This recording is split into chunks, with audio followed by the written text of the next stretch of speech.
Yeah, we're having some new faces. You know, it's great to really have that many guys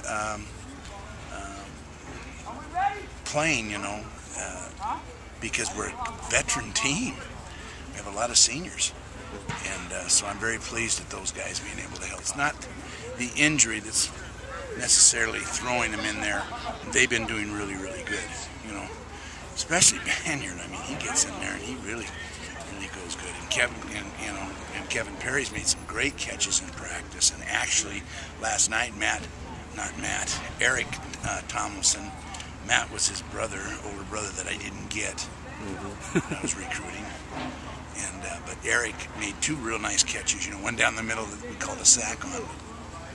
So those kids at the tight end position are going to help us. You got a lot of tight ends, linebackers. Those guys are great to have in numbers because there's always a place for them to play. Ryan Long, Outland Trophy Award winner for me at Washington State as a junior, was a tight end. They couldn't play tight end for us, and then he was a first-round draft pick. So usually you don't demote a guy that has an injury.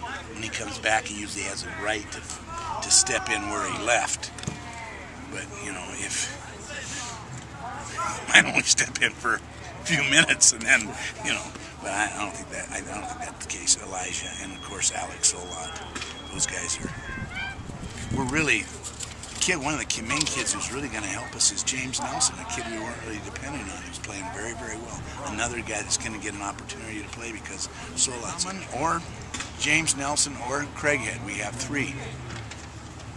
So our offensive line, you know, is a little bit, just a little bit depth. We have good depth, more so than other years. We're not done evaluating. We still got a lot of other, you know, young kids that are growing and getting better every day, and so nothing's solidified. And we're just seeing, you know, what all the moving parts are, and we know what Johnny can do. And now it's, you know, see Kevin Perry get Winrick out of red. He should have that jersey come off here any day, and then see what the two freshmen. But we were counting on all those guys playing anyway. So, and Goldie, you know, he could be back. In 3 weeks he could be back. So no question he can stretch the defense, but you know, he's got a lot to learn. And he's like those other guys. I mean, essentially, even though he was here, he's just like a freshman because he never got to play last year. You know, I mean, he never even got to practice the whole year. So he's just as raw as newcomers. It definitely is. It's a shame, you know, whenever someone goes down, but the reality is somebody has to step up and be ready to play. So you have to. If not, you won't be ready when that time comes. But it's always difficult when someone goes down because no matter how much you prepare for it, it's never like the actual situation. Hopefully I can step up and take charge and do what I need to do to become a consistent player. I think I proved myself as more of a receiver, but I still have to step up in the blocking end and become a more rounded player. Once that happens, I think I'll be set at that position. Big improvements. When I came in, looked like a quarterback out there blocking. Get out there in the lights because we did catch the ball twice as good as we did the previous night, and so we got to get out there and catch that ball like we did today at night because we play at night. So we're going to have 4 opportunities before the first game to get out in the, you know, into practice at night. So that's why we're practicing tomorrow night. Camp has had a really great camp, really great summer. Russell had a great summer, poor camp because of a hamstring, but is starting to come around and get his concentration back. I was pleased with the receivers today.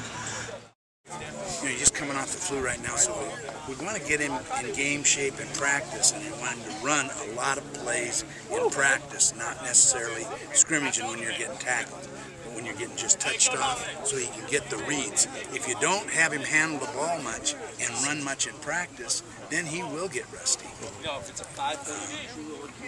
we just don't want to tackle him in the open field right now, but I want him to run a lot in practice.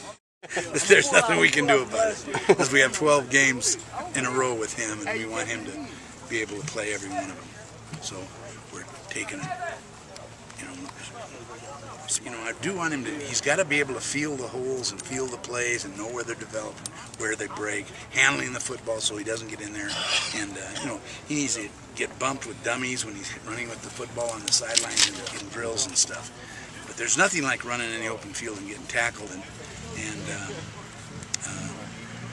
if he had a problem with that, we'd probably have to do that. But he's a secure-handed guy.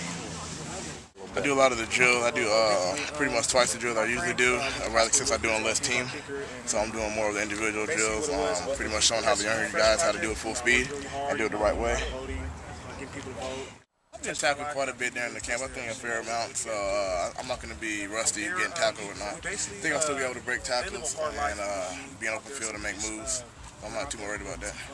I mean, I'm having a lot of fun right now. I'm real confident. I have a lot of guys behind me right now, Banyard and Williams. And so I feel real confident going into the season. If I do go down, I know they'll be right there to back me up. Yeah, I mean, it's a little more pressure right now since I know like a lot of people, a lot of teams are gonna be focused on me. But I mean, if I do the same thing I did last year, just focus on my assignments, I think it'll be a pretty good year for me. I think he's got to, you know, what we try to do is get him about 30 to 40 plays a day, both in live pass protection and then in thud off, what we call thud off, 9-on-7 or running game stuff. So he's still getting banged around, so he has to take care of the football. That's your biggest worry if you don't practice him live is ball security, you know. What happens in a game when he gets hit for the first time. So we're looking at 30 to 40 plays a day, and then when we get in a scrimmage situation, we've been just playing in one series, you know, whatever the ones do. So that's really like 8 to 12 plays in a live scrimmage setting. So we still want to try to keep him sharp that way. He got a little sick the other day, got some shots yesterday, had the flu, was out last night. So today we really tried to back off. He's a little dehydrated, so. But for the most part, normally speaking, he's fresh and ready to practice.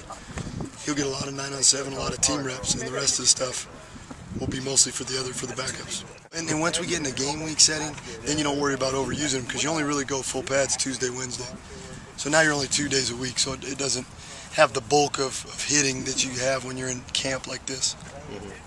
I think he will. There's a bigger group behind him. So, you know, Joe Banyard and Leland Myers right now are getting a ton of reps because Vernon and Jason are kind of banged up. But once they all come back, starting Monday or Tuesday, you know, Buck's looking at sharing the load in practice. It's going to take probably 8 to 10 more reps off him, and he'll be ready to roll. And he's a guy that some kids, some players can go out there and they can not go live and they can still play at full speed, at game speed, and that's Buck. And some guys have to be in there and play at that speed in order to get into a game and do it.